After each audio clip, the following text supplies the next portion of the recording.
This video is on the objective calculate the test statistic, or the t-value in this case. We're going to be working with the student's t-distribution.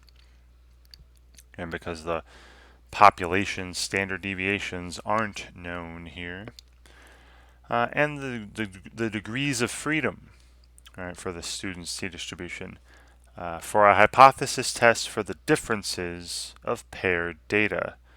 Right, whenever you see paired data, we're talking about dependent samples where each pair of data is related to a single individual. Right? And you saw in the first video each pair of data was related to the same college. Right? So let's take a look.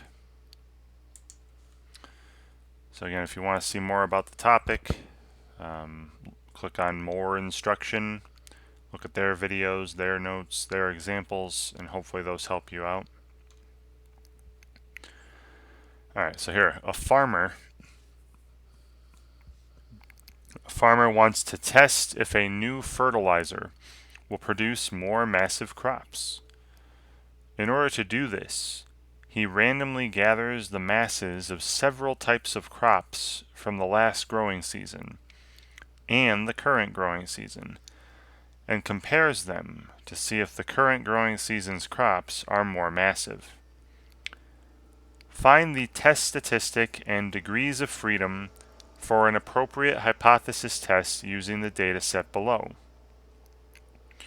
Let the difference d for each crop be computed as d equals the current year's mass minus the previous year's mass. And we're assuming that the masses are normally distributed. That way we can actually apply the theorem that allows us to use the student's t-distribution. Round the test statistic to 3 decimal places. Okay. So you see how these are paired data, right? Because like every pair of data in these two samples, these two lists, are related to the same type of crop. I can't switch these numbers. I can't switch these numbers. So tomatoes, last year they averaged 180.4 grams per tomato, and then this year they're averaging 182.1 grams per tomato. And then they got apples, potatoes, carrots, cucumbers, and onions. All right, so he did this for 6 crops. So there are 6 pairs of data. Now, when you have this paired data, these dependent samples, what we're going to do is kind of transform it into a single sample, a sample of these D's, these differences in the current year mass and the previous year mass. All right, so I'm going to go to a calculator to do this. I mean, I know you could do it by hand pretty easily. There's only 6 of them. But I'm actually going to go to a calculator because once we find these differences, right, when I take the current year value masses minus the previous year masses, I'm going to get a sample of differences. And then I'm going to find the average, right, the mean of that sample, the d bar, and the standard deviation of the sample called SD. And we're going to use that to calculate our test statistic. All right. So I'm going to go to a calculator. I'll pull a calculator up and enter these values in some lists. All right. So you hit Stat, Edit, and then down that L1 list, I'll put all the previous year's masses, right? So 180.4 grams for the tomatoes and 130.9 grams for the apples. And after I'm done with the L1 list, I'm going to also enter 6 values down L2 with all the current year masses, and I'll pop right back when those are done. So as you can see, I've entered the 6 previous year's masses and then their corresponding current year masses. And then down L3, I'm going to put the differences in these masses, and it's very quick and easy. You move the cursor up to L3, hit enter. See the cursor flashing now, L3 equals. I'm going to put in L2 minus L1, right? And this is going to take my L2 values, the current year's masses, and subtract the L1 values in the same row, the previous year's masses. So you see L3, 1.7, negative 0.7, 3.6, 3.2, 1.8, negative 2.4. Those are the differences.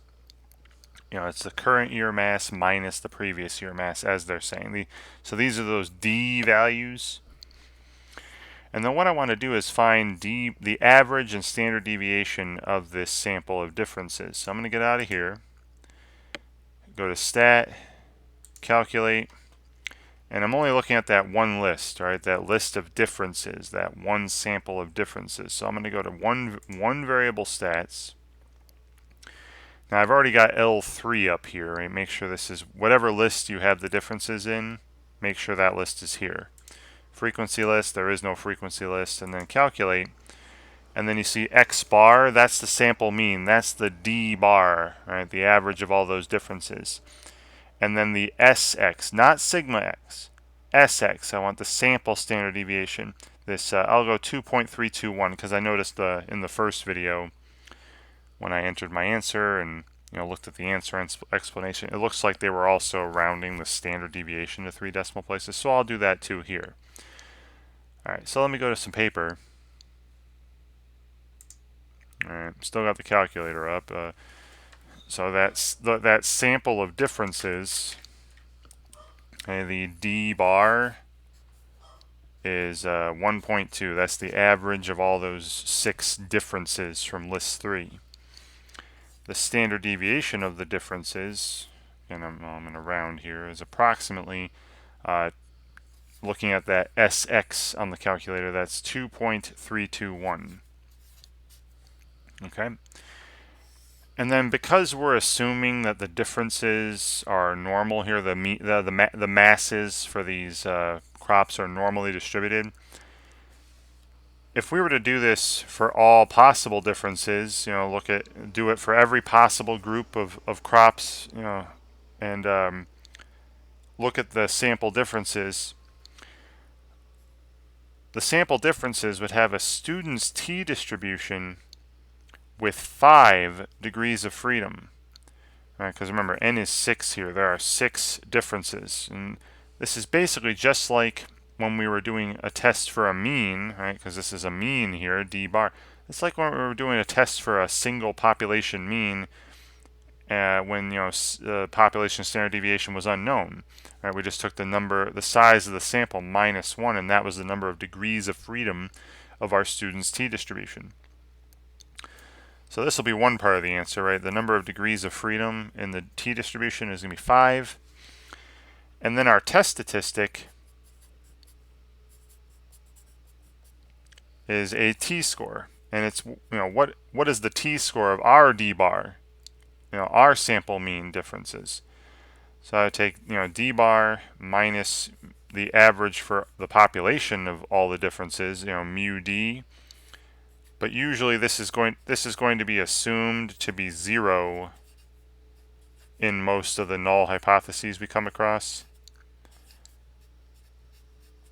Alright, this is going to be assumed to be 0, so really you don't need to write it. You can just do d bar in the numerator. And then this divided by the standard deviation of the distribution of d bars, which will be the standard deviation of our sample divided by the square root of the sample size, right? So our test statistic, and again, this probably looks familiar for when we did a one mean hypothesis test, using a t-score, with the population standard deviation unknown. This is very similar, right? Because what I did was I took 2 dependent samples and transformed them into one sample, right? This one sample of differences. All right, so we got 1.2 in the numerator divided by, and like I said, I'll round the standard deviation here to the 3 decimal places, 2.321 for the standard deviation of my sample, and then divided by the square root of the sample size, or divided by the square root of 6. And we'll round this to 3 decimal places as well. So 1.2 in the numerator divided by, and in parentheses, 2.321 divided by the square root of 6, close the parentheses. And there's about 1.266 if I'm going to 3 decimal places. 1.266. So this tells me that our sample differences, our d bar, is 1.266 standard deviations above 0, above the assumed mean of all the differences, that mu d. And that's not very far away, right? 1.2 standard deviations above or below the mean isn't very far away. Usually when you're more than like 2 standard deviations or 3 standard deviations away from the mean, that's pretty far. So later we're going to talk about finding critical values. Would this test statistic be in a rejection region under my t-distribution or not? Would I reject the null hypothesis that mu d is 0, that the average mean that the mean differences are equal to 0? And then I would form a conclusion after that, right? But for right now, we're only asked to calculate the test statistic, 1.266, and what would be the degrees of freedom. And again, it's just the number of pairs of data. It's the number of differences you take, minus 1. Right? So back here, I'm going to enter those. Right? So the t is 1.266 degrees of freedom for the t distribution, 5. All right. And let's see what they say. Wonderful. Okay. So again, see they're doing the same thing, finding the differences, taking all the the current year minus previous year stuff, getting these values. This was that list L3 that I had in my calculator. And then using the one variable stats on my calculator, I found the average of these 6 differences was 1.2. The standard deviation of these 6 differences is about 2.321. And then use that to find the test statistic down here. All right. And again, the 5 degrees of freedom, just the number of differences minus 1. Just like back when we were doing a one mean hypothesis test, with the t-distribution with one sample. All right.